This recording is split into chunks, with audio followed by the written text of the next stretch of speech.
Hello लोगोफोर दिनै आं मोनसे बिराद इम्पर्टेन्ट भिडिअ लानानै फैदों दिनै जायफ्रानाखि नार्सिं फरायनो गोसो एबा फरायहैदोंमोन बाहेरायावहाय दिनैहाय आं बिसिनि बारेयाव एसे रायलायगोन आरो जायफ्रानाखि थांनानै गोदाव सोराव जानानै दङ बिसिनि बारेयावबो आं एसे बुंगोन मानो होनबा बिसिनि पेरेन्टसफ्रा आंखौ बुंनो थिननायनि थाखायहाय आङो बे भिडिअखौ लानानै फैनाय जादों दिनैहाय जोंनि चिरां डिस्ट्रिक्ट काजलगाव नार्सिं स्कुलनिफ्राय गोबां एजेन्टफ्रा लानानै थांदों होनदों दिनै 30 स्टुडेन्ट दंहैयो बिसोरो गाव मोनथिनाय बायदिब्ला आङो बिसोरो गोदाव सोराव जानानै दंहैयो हायद्राबाद तेलेंगानायाव होननानैहाय ओमफ्राय बिसोरो पेरेन्टसफ्रा आंखौ बुंहरदों नोंबो बाहेरायाव फरायहैनायमोन दिनै बियो माबायदि मारमोन होननानैहाय बेनिखायनो आं दिनै एसे क्लेरिफिकेसन होनो सानदों दिनै बिसोरखौ थगायना लांनायाबो नैबेयावनो भइस कल रेकर्ड दंजोबखायो नोंसोरो मोजाङै खोनासंबानो जाबाय माने कल रेकर्डिं दंजोबखायो बिसोरो गथ'फ्रा माबायदि लांजादोंमोन आरो सोर लाङामोन बे गासिन डिटेल्स दंजोबो दिनै गावसोरनो खोन्थाहरनायनि थाखायहाय आङो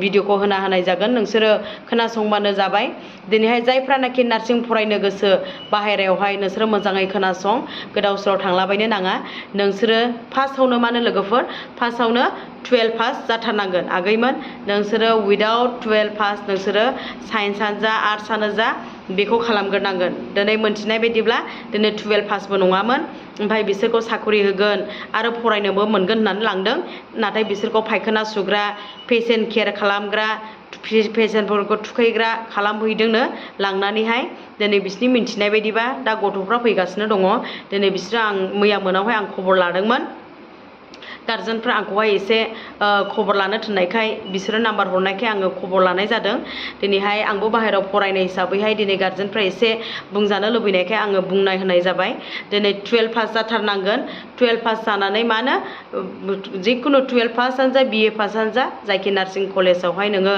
मोनगोन 3rd डिभिजनबाबो मोनगोन नाथाय सिगां मालाबाबो खामानिखौ मोनग्रोआ माने दा होनदोंना जबखौ सिगां मोनग्रोनाय नङा जुदि नोङो फरायनो कर्स फरायथारोब्ला GNM एबा BSc फरायथारोबा नोङो फरायग्रोनांगोनसो जेब्ला नोंनि डिग्रिया जोब्बाय जेब्ला नोंनि कर्सआ जोब्बाय होमबासो नोङो नोङो खामानिखौ नों अबहाय मावो नों मावनो हागोन आरो बिदि नङा दे सिगां लांनानै साखरि होग्रोनाय बियो माब्लाबाबो कर्स नङा बेखौहाय ओरैनो बाहायनोसो लांदोंमोन बियो गथ'फोर बुंनाय बायदिबा दिनैहाय फोथायलाबायनो नाङा दिनैहाय आङो थांनाय बोसोरावबो आङो गथ'फोरखौ फाथायहरदों 20 स्टुडेन्टखौ आं लांनानै दोनहैदों माने आंनि हासबेन्डआनो लांनानै दोनहैदों बिसोरखौ दोननानै एडमिसन होनानैहाय दा फैफिनदों दा गथ'फ्रा मोजाङैनो दङ फरायगासिनो दङ हायद्राबादावनो माने एसे फिसफ्रा खमखाय दिनैहाय बिदि फरायहैनाय जायो मा होनबा आंबो बिदिनो फरायदों माने फिसआ एसे बाहेरायावहाय खम जायो जोंनि आसामनिख्रुइ 50%आनो खम जायो बिनि थाखायनो जोङो फरायो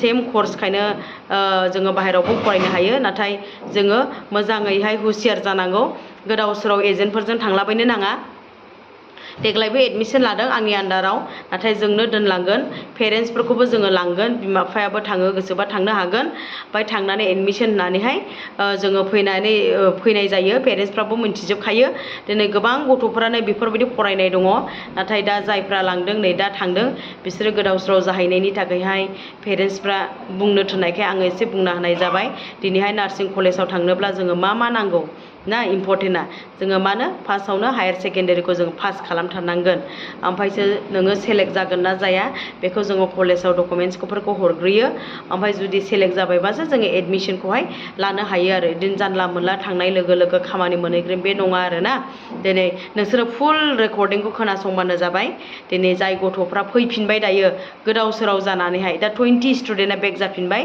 ओमफ्राय माखासेफ्रा फैनो बानानै माने बे खामानिखौनो मावबाय जाहैदों दा सानना नायदो दा जुदि मोजां फरायनाय गथ'फोरबा बिसोरनि लाइफआनो बरबाद होननानै साननानै ला दिनैहाय माब्लाबाबो जोङो थाखाफोरखौ सानग्रोनाङा माने केरियारासो इम्पर्टेन्ट जोङो फरायखांनायनि उनावहाय जोङो मा मावनो गोसो जोङो मावनो हायो दिनै आंबो हायद्राबादावनो फरायनानै दा आङो आसामाव गभर्नमेन्ट जब मावफैबाय गोबां मानसिफ्रानो मिन्थिखायो दिनै आङो आसामावनो दङ बेफोरबायदिनो मोनफैगोन नोंसोरबो खिन्थु इनस्टिटिउट कलेजखौबो जोङो सायख'नो गोनां INC रिकगनाइज नांगौ इण्डियान नार्सिं काउन्सिलनि रिकगनाइज नांगौ बे नङाबा कलेजफोरखौबो जोङो गोदाव सोराव फरायलाबायनो हाया नङाबा बे रेजिस्ट्रेसन गैयाब्ला नोंना ओरैनो फरायनायल' जागोन नों GNM आनो जा BSc आनो जा कलेजाबो रिकगनाइज कलेज जानो नांगौ आरो ना जायहा नार्सिं फरायनो गोसो नोंसोरो मोजाङै मिन्थिना लाबानो जाबाय हेल' ओइ नानि नोंसोर बयथो दं?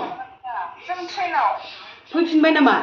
औ ए माने दाख्लै आं नोंसिनि न'खरनि मानसिफ्रा फन हरदोंमोन माने बे काजलगावनिफ्राय लांदोंमोन ना नोंसोरखौ एजेन्ट लांदोंमोन नामा? औ ओमफ्राय दा माथो खामानिया माथो फरायनायबोमोन दा? फरायनायमोन बे फरायनायखौ मोनफैयाखैना खालि हाउस किपिंखौल' मोनफैदों। मानोथो फरायनायखौलाय मोनाखै जाखो? जिएनएममोन दा? औ मारैथो मोनाखै जाखो ओमफ्रायलाय? बिदिसो माबाफैदों डाइरेक्ट हाउस किपिंआवसो होफैदों। आया बे हाउस किपिंआवलाय माथो जानांगौ एफा गोबां लाइफआनो बरबाद माथो। ओमफ्राय बेखायनो जों फैफिनबाय। ओमफ्राय माथो होननानै लाङामोन बिसोरलाय नानि? सोर लांग्राफ्रा? माबा सार दङ सार रन्दैग्रा। बर'? औ ओमफ्राय बिदि खामानिसो मावहैदों नामा नार्सिंआव लांनो होननानैहाय? औ माबा कर्स ट्रेनिं होननानै बुंदोंमोन ना थिउरि होननानैहाय ओमफ्राय दाना खामानिया बिदिसो जाफैबाय। आयो टयलेट सुग्रा माग्रासो होननानै खोन्थाहरदों नोंसिनि बाबाया। ओमफ्राय माने फन हरनो थिनदों नालाय ओमफ्राय दा बेखौनो आं फन हरदों। खयजन नोंसोर नानि साबेसे? जों माबामोन 31 जन ओमफ्राय माखासे थाबोदों ओमफ्राय जों 19 जना फैफिनदों। मानोथो माखासेफ्रा थाबोनांगौ फरायाखैमोन नामा बिसोरो? बिसोरो फरायनायनिखा बिए सोरबा सोरबा बिए कमप्लिट जि पिअ पास लेखा होमबाबो बिजियानो। आया मानोथो बिए पासलायालाय थाबोनांगौ जाखो बे मालाय जायगायावलाय रुवाथि? जोंखौसो माबा माबि होनलाबायो बिसोरथ'। नङा मानि नानि आं खोनासं माने जोंबो बाहेरायाव फरायनायनि आंबो हायद्राबादाव फरायनानै दा साख्रि लानायनि जुदि नार्सिं फरायनोबा नोंनि माबाखौ नायगोन 10-12नि रिजाल्टखौ नायगोन हो नायनानै नोंसोरो माइग्रेसन सार्टिफिकेट लांफानांगोन बेजों लोगोसे डकुमेन्ट साबमिट खालामनांगोन एडमिसन लानांगोन मारैथो डाइरेक्ट लानानै एडमिसन होननानै फैसाबो लायाखै नामा एडमिसनाव? औ फैसा लादों। बेसेबां लादोंमोन? 50,000 लादों ओमफ्राय सोरनिखौबा 30,000-6,000 बिदि लादों। बिदिथ' जायाना ओमफ्राय दा इसोर फोरोंगोन होनदोंमोन नामा? औ माब्ला फोरोंगोन होननाय ओमफ्रायलाय? बेयावनो मा होनो बोसोरथाम बिदिनो कर्स बायदि जागोन होननानै बुंदोंमोन आरो ओमफ्राय दा गैया जायासै। बे नङा इयो नंखाय मानसि मोनाखै नालाय बेनिखायनो बिदि खालामदों।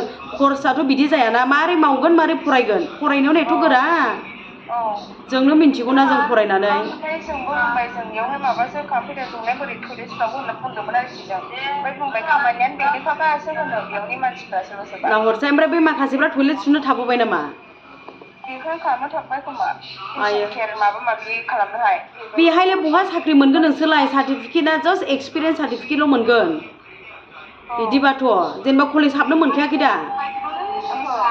ओमफ्राय नोंसोरो मा फरायफिननो गोसो जादों नामा? औ आं माबा 12आव एडमिसन खालामनाय दंखायो आंनिया। ए 12 पास जायाखैमोन? ओहो आया एडमिसन लादोंमोन आं। अ दोन गोदाव